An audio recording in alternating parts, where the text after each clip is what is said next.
Most Americans don't really buy a car. They buy a monthly payment.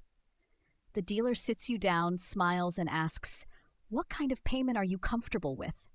It sounds like they're trying to help you stay on budget, but in reality, that simple question is the first step into a trap that can keep you in debt for years. When you only think about the monthly number, it becomes very easy for a dealer to stretch the loan term, adjust the interest rate, roll in extra products, and still make it look affordable at the end of the conversation. You drive off feeling proud of your new car and the payment you can handle, but you may have just agreed to give away tens of thousands of dollars of your future income. In this video, we're going to break down the car payment trap in America, how it works, why it hits the middle class so hard, and what you can do differently the next time you even think about signing for a car. Let's look more closely at how focusing only on the monthly payment sets you up to lose. When you tell a dealer, "I can do around $500 a month," they now know the exact lever they need to pull. They don't have to lower the price of the car. They don't have to give you a better interest rate.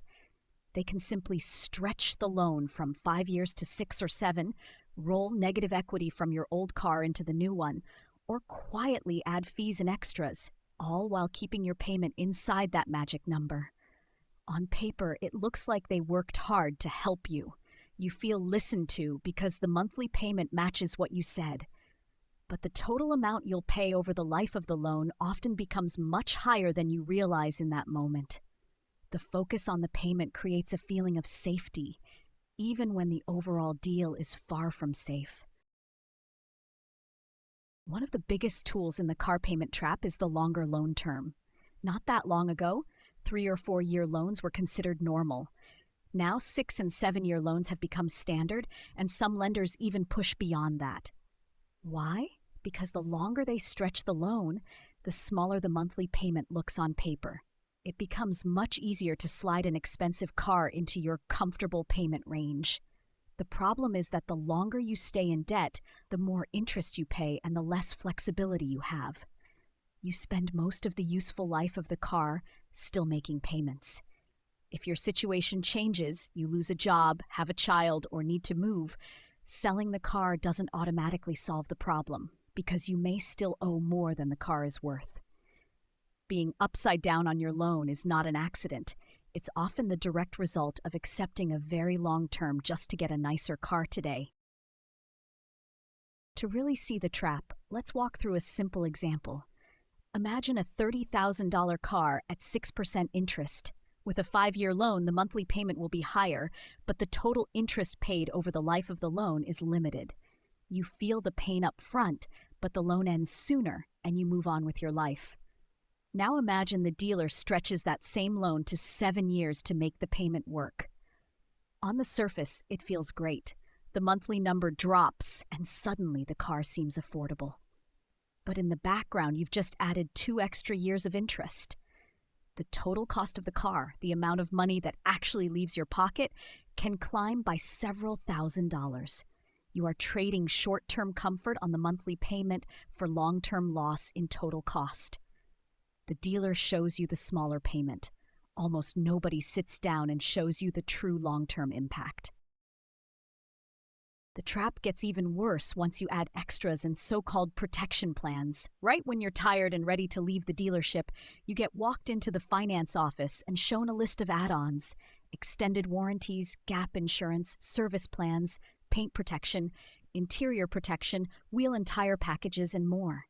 Each one is presented as a small additional amount per month. It might only sound like just $20 more or only $1 a day. But almost all of these items are folded into the loan itself. That means you are not only paying for the extras, you are also paying interest on them for years. Some coverage can be genuinely useful, but many people agree to a pile of add-ons simply because they're exhausted and don't want to slow down the process. The monthly payment moves up a little, but the total price of your deal quietly explodes. There is another part of the car payment trap that most people never calculate: the full monthly cost of owning the car. The loan payment is only one piece of the puzzle. If you buy a more expensive or newer car, your insurance often jumps significantly. If the car is larger or less fuel efficient, you spend more every week at the gas station.